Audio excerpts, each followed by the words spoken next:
In the famous words of Matt Hardy, your eyes do not deceive you. I am back.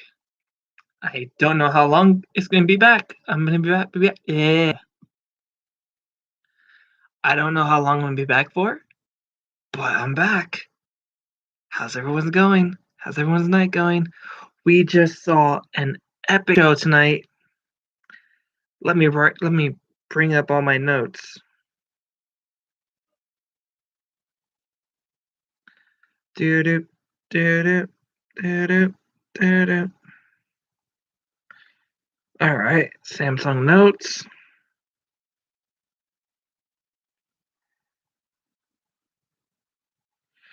All right, we got a lot to discuss, so let's break it down. Let me get my water because I might need it. We had a jam-packed show tonight. Everything was included: surprises, physicalities, violence, betrayals. Oh, so much to talk about. Let's get down to it, shall we? One sip first.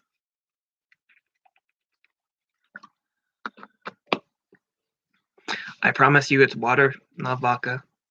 Even though I wish it was. I love vodka.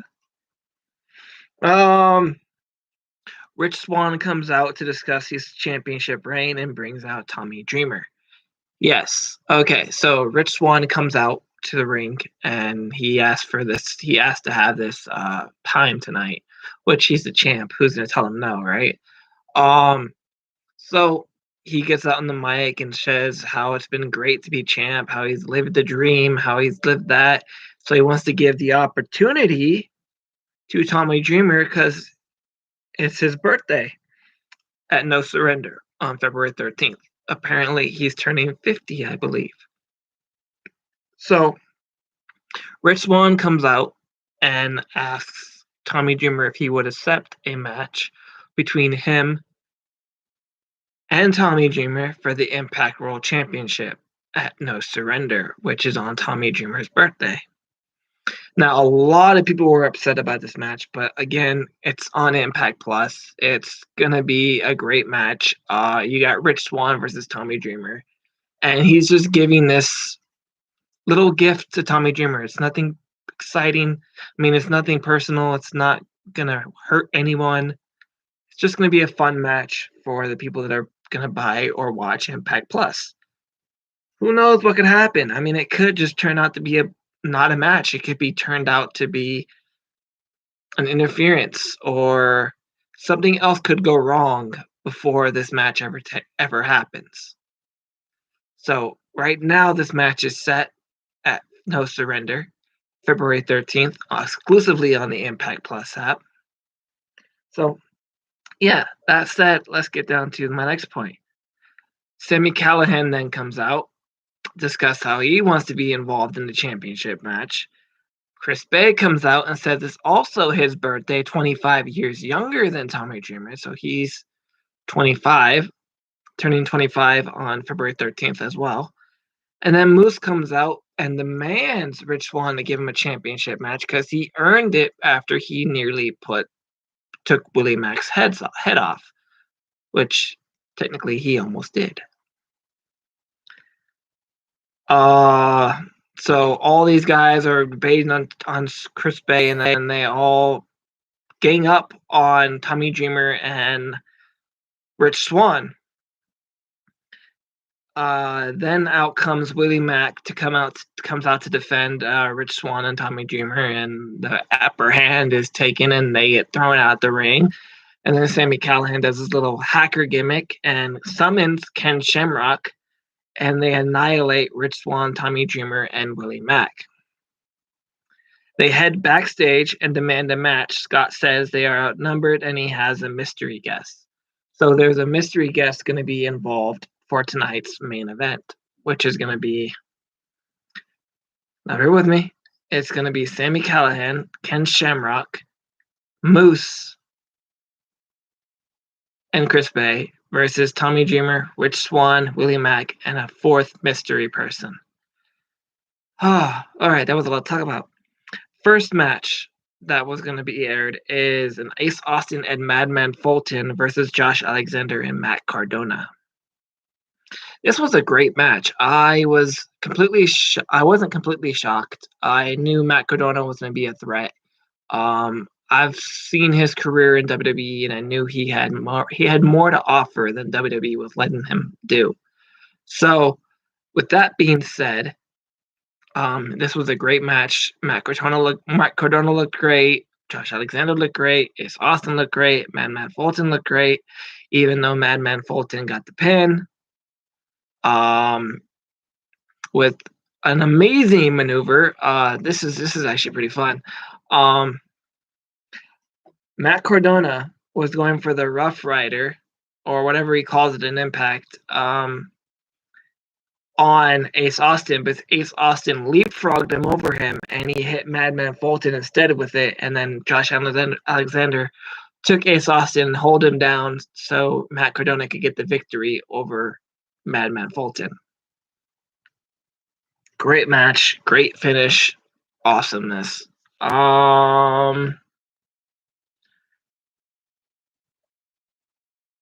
Rohit discusses strategy with a mystery partner. Yes, Rohit discusses strategy with a mystery partner. We don't know who this mystery partner is, but he was wearing a Impact jumpsuit. You can see the red stripe on his left arm. He discusses how he's being conspiracied against the system. That's wrong wordplay. But apparently he's mad that he now knows that that is a non-title match next week for the X Division Championship. And he's like, all right, that's fine. All I need to do is pin TJP and I get a title shot, right? And so this guy that he's talking to is completely silent the whole time. And he's like, with you by my side, I can do this again. Let's do it like we did it before. So I have a feeling this might be Shira. We saw him a few weeks ago on Explosion back again. So this may be a new developed Shira. And it will probably be the manager of Rohit Raju. Who knows? But at this point, I think that's Shira. And it's going to be exciting to see what he does with Rohit moving forward. Yes, the Boneheads, Tony and Tony. And now they're these Boneheads. I really actually wrote Boneheads on my notes. Discuss how they cheated their way into getting Private Party into the #1 contenders for the Impact World Tag Team Championships. Yes, last week I didn't do a review, so you guys probably didn't know.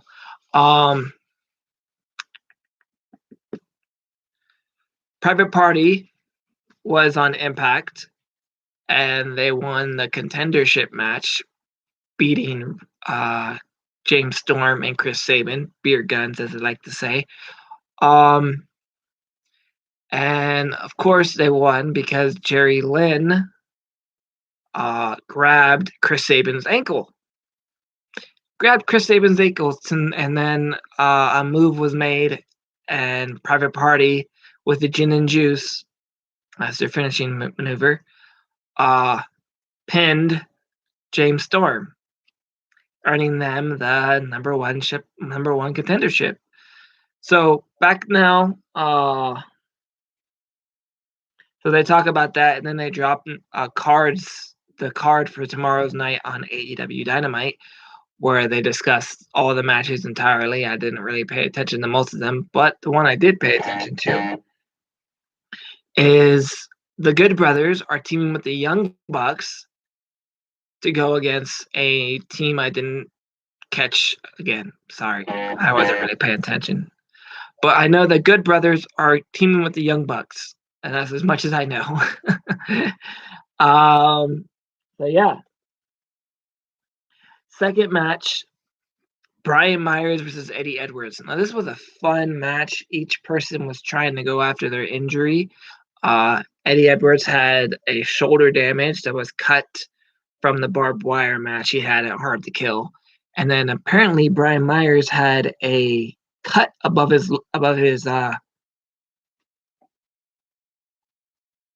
left eye, where there was damage. Like last week he said he was just poked in the eye, but apparently there was more damage to it. So this match was pretty physical. It got pretty great.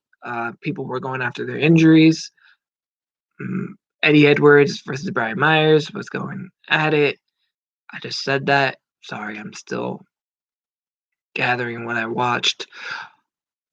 The match was really good. It was really exciting. It was really good. From what I saw, most of it was just going after the injuries. But the match concluded with Eddie Edwards just snapping out of nowhere, biting Brian Myers' face where the bandage was, and ripping it off with his teeth. Violent match, or violent ending, and Eddie Edwards goes up the map and actually wipes the blood off his face, and actually has a taste for it. I don't know if that was a heel turn, but Bloodthirsty Eddie is back, and it's going to be very exciting to see where he goes with this.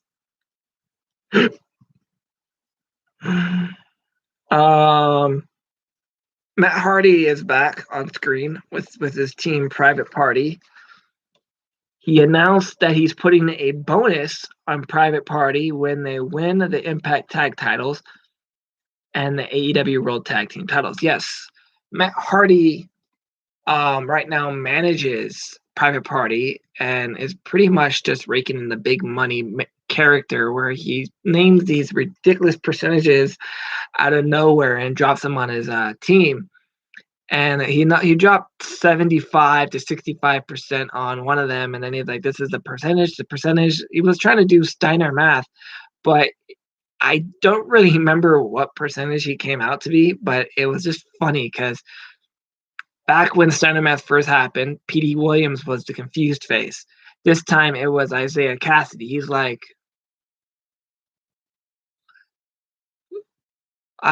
trying to grab all the math in his head, and it was just very funny. So when the replay happens on Friday, you need to check that out, or you can go to Impact Wrestling at on their Twitter and just look for the video. I'm sure it's on there. Third match of the night: Rosemary versus Daniel Dashwood. This match was extremely fun.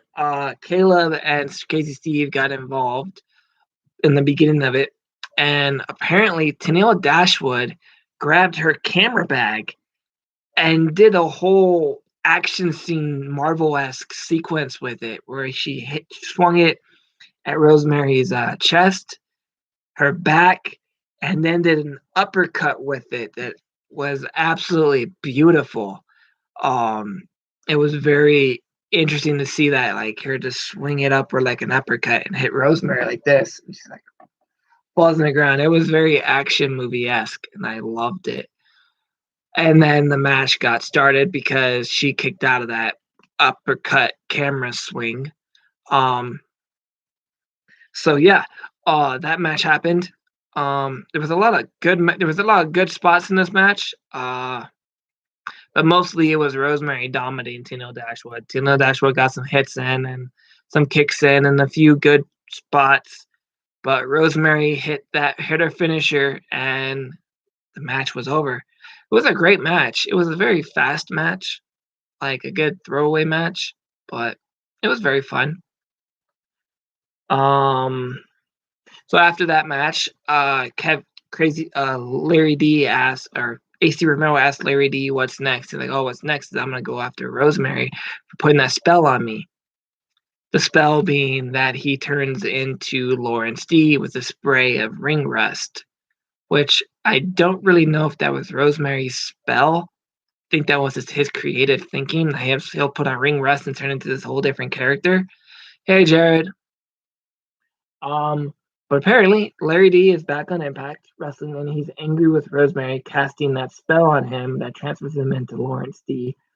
Larry D confronts Rosemary. Crazy Steve gets defensive, and he gets knocked out by Larry D. Rosemary wasn't happy about that at all. She definitely stare-gazed into Larry D and AC Romero, and they're both like, "You best be lucky that we don't hit women." Which is kind of funny because I think they've both been in intergender matches. I think. No, I don't know. Maybe. Yeah, they were in the gauntlet where there was intergender matches. So that wasn't really entirely true, but basically hitting women when they're not in a match, I guess that makes sense. Deanna, Susan, and Kimberly discuss how they've been on a roll lately. Yeah, they've been racking up victories. And then Deanna took a shot at Taya, saying, "Hi, I got her yawn." Yeah, Taya Valkyrie was the one that framed Larry D and killed Bravo. Yeah, I said that. Well, no, I didn't say that, but that's what happened.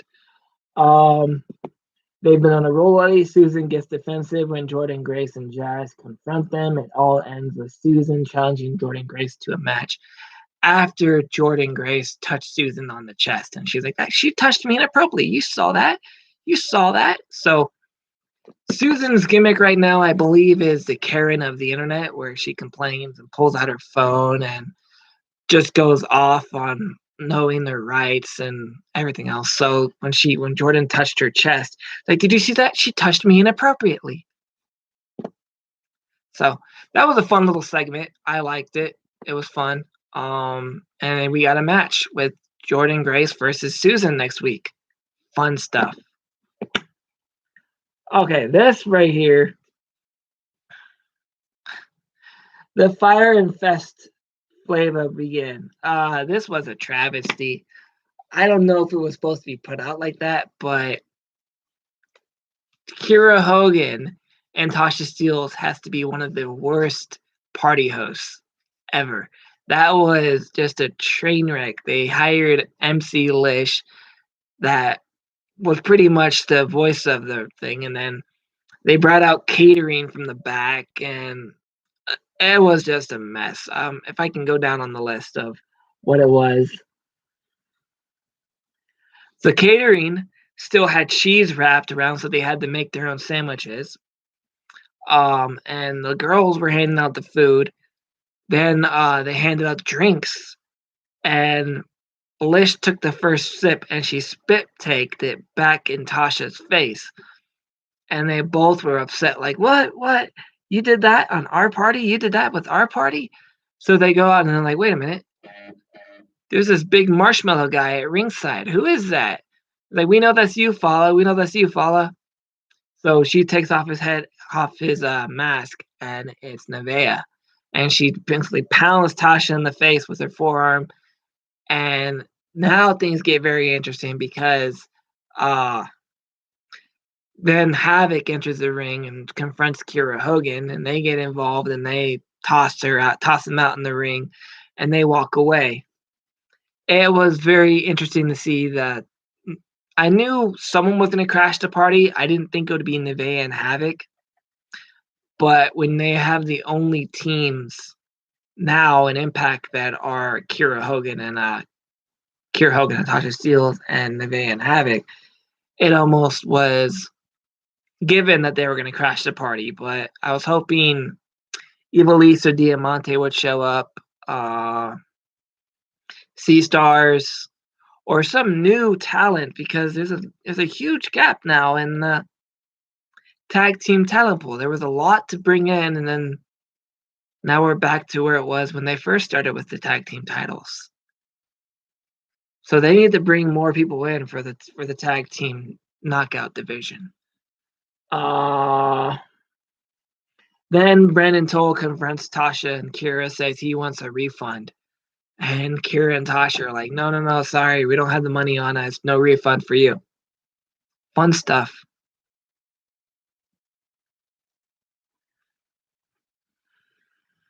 Okay, this is a very fast match.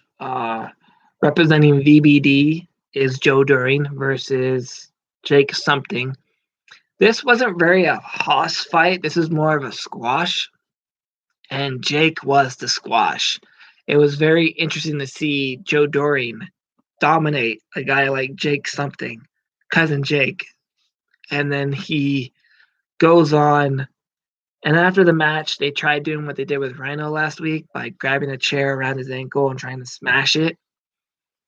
But then Eric Young tosses his hand and like, no, wait. He's got the message. And they head out, and and then Eric Young tosses the VBD towel to Jake something. I don't know if this was him offering a spot in VBD or just sending a message like, we got your number. Who knows? Ah, finally, it was the final night. Almost done. This is a lot to do. Havoc and Nevaeh versus Tassa and Kiera Hogan for knockout TMC. Yeah, that's probably what's gonna happen. The final match of the night. 1 second.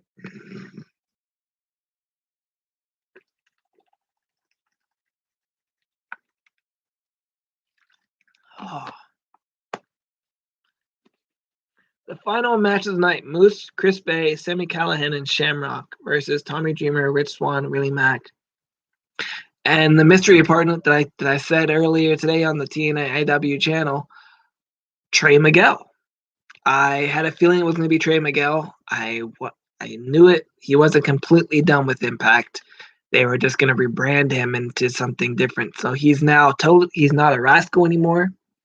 He has a new look, new hairstyle, new music, new attire, new ring gear, and new attitude. This is a totally different Trey Miguel. This isn't the fun, loving, hey, let's have fun Trey Miguel. This is the Trey Miguel that wants business done. And he got business done in that match tonight. There is a lot of good stuff in that match. Fun, exciting stuff that I can't really list what it was, but it's definitely a watch again, which I'm going to watch again tomorrow. I always rewatched Impact the day after. So yeah, and Trey Miguel wins the match. So not only pinning Sami Callihan, so not only is he back, but he also got the win on the first night back. Pretty exciting stuff.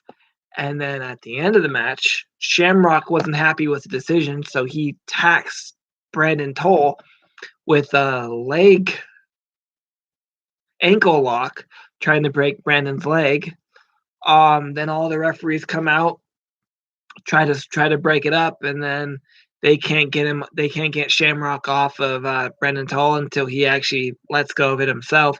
And then all these security guards come down, and then they try to stop him, and they get knocked out and thrown around. And then Sami Callihan slaps Shamrock and says, "Enough." Shamrock didn't take that very well. He punched Sami Callihan in the face and was like, "No, I say when enough is enough. This is my house now." So this is Shamrock back after being suspended. And he's doing the same shit that got him suspended. Like, what? What's the deal with that? Like, that's crazy. So he's here hitting referees, hitting officials. Scott D'Amore doesn't show up because he knows better than that. Sami Callihan walks out of Shamrock, say, "You're just fucking nuts." Well, he doesn't say that, but he's like, "You're crazy." And he walks back to the end of the ring, and then Shamrock screams, "This is my house." And then it ends. And what I mostly described on what I just said wasn't even aired. It was on Impact's Twitter account. So yeah, that was it for tonight. I'm kind of sad no one else joined and no one else discussed stuff, but there's a few comments in here, so I'll read those now. Violent by Design versus Heath, Rhino, and Jake something in a 6-man tag team match. Hardcore rules match and no surrender. That'd be a fun match. I'm excited for it. I'm not completely sold on Violent by Design yet. The name kicks ass, but I don't know. It just feels randomish. Eric Young is trying to lead. What he tried doing in NXT is lead a group called Sanity, which basically is the opposite of Violent by Design, I think. I don't know. I didn't watch NXT. I only know from what I see and what I read. I should probably know more shit. Anyways, 24 minutes in. I can do a few questions. Anyone's got any questions? Go ahead. Ask away. Sami Callihan versus Ken Shamrock at No Surrender. Have these matches been announced, or are you just suggesting them?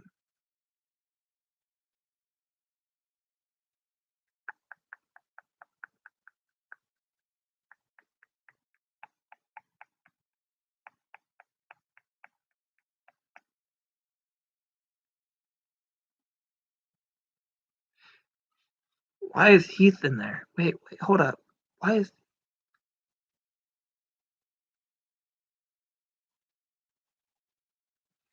Are you announcing these matches, or are you just saying what you think should happen?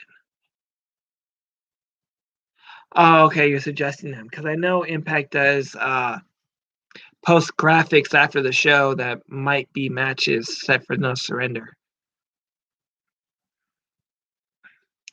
All good matches, but some of them I think are too obvious. Ken Shamrock versus Sami Callihan has been done to death, though. So they have to add something in there to make it like a last man standing match would be great. No falls count anywhere match would be great. Or a falls count anywhere match. First blood match, a submission match, something more than just a singles match, because we've seen that about many times as we can see it. But anyone else got any more questions, or anyone want to comment on anything? I'm willing to answer and I'm willing to read.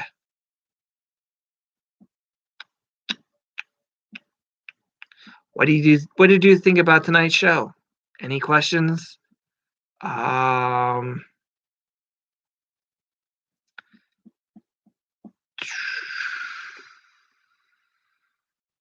What did you think about Larry D knocking out Crazy Steve like that? You don't punch a blind man. That's bad juju. Sami Callihan versus Madman Fulton in an Ohio street fight match. Sounds like a fun match, but it doesn't really fit into the current storyline. Fun match, though. That would be exciting. Ohio street fight match. You know, I missed those Twitch shows. They can't do Twitch shows right now, but I miss them going to different promotions. Yeah, Crazy Steve is blind. He can see fragments and images, but he's blind. He's legally blind. He has to wear glasses, but he doesn't wrestle blind. He knows what he's doing, but he sees visual images, so he can tell what's what. But yeah, Crazy Steve is blind. It cost him the job at WWE. They said they didn't want him. They were thinking about signing him for blind awareness, but he was too much of a liability. They saw him as a liability, so he wasn't able. They didn't sign him. So then he took back to the Indies and worked his way back to Impact, which he's welcomed with open arms, and they don't care about his sight problems.